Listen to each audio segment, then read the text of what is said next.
अच्छा स्वामी जी, ज़्यादा अगर चीनी कोई खा ले तो ऐसे में इसका असर दिमाग पर भी आता है, उसके बाद आंखों की रोशनी भी धीरे धीरे कमज़ोर होने लगती है, पैनक्रियास पर तो इसका सीधा असर पड़ता ही है, जिसकी बात आपने शुरुआत में कही थी। क्या योगाभ्यास से इंसुलिन सेंसिटिविटी भी बढ़ाई जा सकती है, ताकि ऊपर से इंसुलिन लेने की ज़रूरत ना पड़े, शरीर खुद ही वो इंसुलिन तैयार करे ताकि ब्लड शुगर कंट्रोल में रहे? एक तो मंडूकासन, पवन मुक्तासन जो सबसे पहले बताए सरल थे उसको कर लें।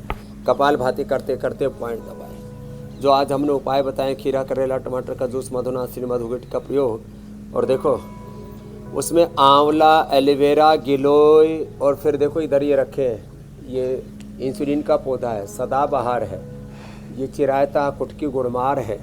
इन सबको लेने से एकदम जो है, और आँखें का पत्ता, हम ये आँखों का पीने के लिए नहीं है, आँखें का पत्ता तो पैर में लगाने के लिए ये प्रयोग करते हैं। हमने कितनी बढ़ी हुई शुगर थी, एक नीम करेला थेरापी, नीम के पत्ते ले लिए और ये करेला ले लिया, नीम के पत्ते और करेला का पेस्ट बना लिया, और उसके ऊपर ऐसे 20 मिनट, 20 से 30 मिनट उसके ऊपर ऐसे बस पैर में ऐसे एक ही जगह खड़े हो गए, परात में रख लिया और उसके ऊपर खड़े होकर के ऐसे चलते रहे, ऐसे ऐसे। तो 20-25 मिनट में 400-500 भी शुगर है तो 100 पर आ जाती है, और अंदर से पूरे शरीर की एनर्जी चैनलाइज हो जाती है, सारे शरीर की शुगर बाहर। नीम करेला थेरापी, ये मैं किए हुए प्रयोग बता रहा हूँ। एक इधर माता आई, बोली जी बिटिया की शुगर किसी भी उपाय से कम नहीं आ रही थी। एक तो ये पॉइंट दबाया और नीम करेला थेरापी किया, आपने बताया था पैर के नीचे मर्दन कराओ। ऐसे ही ये आँखें का पत्ता भी फिर रख करके फिर ऊपर से सॉक्स पहन लो। इससे हमारे उत्तराखंड के मुख्यमंत्री त्रिवेंद्र सिंह रावत जी, भूतपूर्व मुख्यमंत्री रहे, उन्होंने बताया, बोले साहब जी मैंने तो खुद ये प्रयोग किया, औरों को कराए, एकदम शुगर नॉर्मल आ जाती है। एक बार तो इतनी घट गई मेरे को, फिर जो है अचानक से फिर आपने कहा था हनिया मुनक्का खाना, नहीं तो लोग चीनी का फाका मारते हैं, टॉफ़ी खाते रहते हैं, ये ज़बरदस्त तरीके से कम हो जाती है। और आपने बोला ब्रेन पर बुरा असर आ जाता है तो मेधावटी, मेमोरी ग्रिट या ओमेगा का सेवन करें, अनुलोम विलोम करें या शीर्षासन, सर्वांग आसन करें, जो हम पहले कह चुके हैं। आँखों के लिए आई ग्रिट, कानों के लिए ईयर ग्रिट। आँख कानों पर बड़ा बुरा असर आता है तो आँखों के लिए आंवला, इसलिए मैंने कहा आंवला, एलोवेरा, गिलोय, फिर ये सदाबहार, चिरायता, कुटकी, गुड़मार, विजयसार, मेथी का पानी, ये सब डायबिटीज़ को कम करते हैं। और आमल की रसायन 100 ग्राम, मुक्ता शुक्ति 10 ग्राम, मोती पिष्टी 2 से 4 ग्राम, और उसमें वसंत कुसुमाकर और मिला दें तो फिर तो आँखों की समस्या का 100% समाधान है।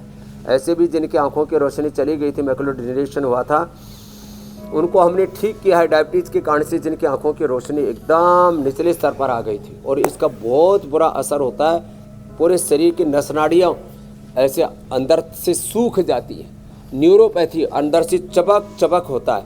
तो उसमें एलोवेरा का जूस तो पिलाते ही हैं, साथ में न्यूरोग्रिट और इम्यूनोग्रिट देते हैं, और अनुलोम विलोम ज़्यादा कराते हैं, न्यूरोपैथी खत्म हो जाती है।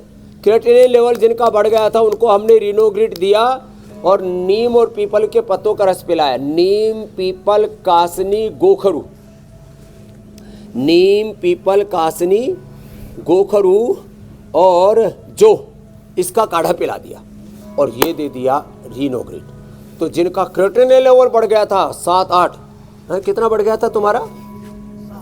7 था। ये 2011 की बात है। क्या नाम भाई? रमेश। ये सामने प्रमाण बैठा, क्रिएटिनिन लेवल बढ़ गया था। बीपी शुगर क्या था पहले आपको? हाँ, पहले बीपी हाई था, उससे इनका बीपी और शुगर से किडनी खराब होती। अब हाथ में वो निशान सा बना हुआ है, जो है हाँ, डायलिसिस के लिए डाला था, जरूरत ही नहीं पड़ी। हाँ, ये कब की बात है? ये 2011 की बात है, 14 साल पहले की बात है। लो, बहुत ये है महिमा। तो जो क्रिएटिनिन लेवल जिनका बढ़ा हुआ है, परेशान रहते हैं, करो अनुलोम विलोम करो साहब रमेश जी, ये बहुत बड़ी बात है। और माता जो है ये बच गई, कृष्णा जो है ये, इसको हार्ट का इन्फेक्शन कम हो गया था। इसकी बेटी पूजा है, वो इंस्पेक्टर है इनकम टैक्स में। हाँ, इसकी जो है माँ को तो हार्ट अटैक से बचा लिया, बापू को किडनी फेलियर से, और सारे लोग चाची को कैंसर से बचा लिया पूजा ने। तो मैंने पूछा फोन करके, मधु नाम है उसका। हाँ, मधु है। जिसका कैंसर से बचा लिया। लो भाई 45 दिन में मर जाएगी, मरी नहीं लेकिन चलो लो। तो बेटी ने जो है उसका क्या नाम बताया ना मधु, पूजा तो इनकी बेटी है, मधु कैंसर से बचा लिया। तो ये तो बहुत बड़ी बात है। तो डायबिटीज़ के कारण से चाहे नेफ्रोपैथी हो, चाहे रेटिनोपैथी हो, चाहे न्यूरोपैथी हो, चाहे शरीर में कमजोरी हो, अश्वगंधा शतावर तो सबको ले लेना चाहिए 2-2 ग्राम, बहुत गजब की चीज़ है। और डायबिटीज़ वालों को कभी शुगर मतलब मीठा खाने की भी इच्छा हो तो च्यवनप्रभा है, डायबिटिक फ्री च्यवनप्राश है। तो ऐसी चीज़ें। और देखो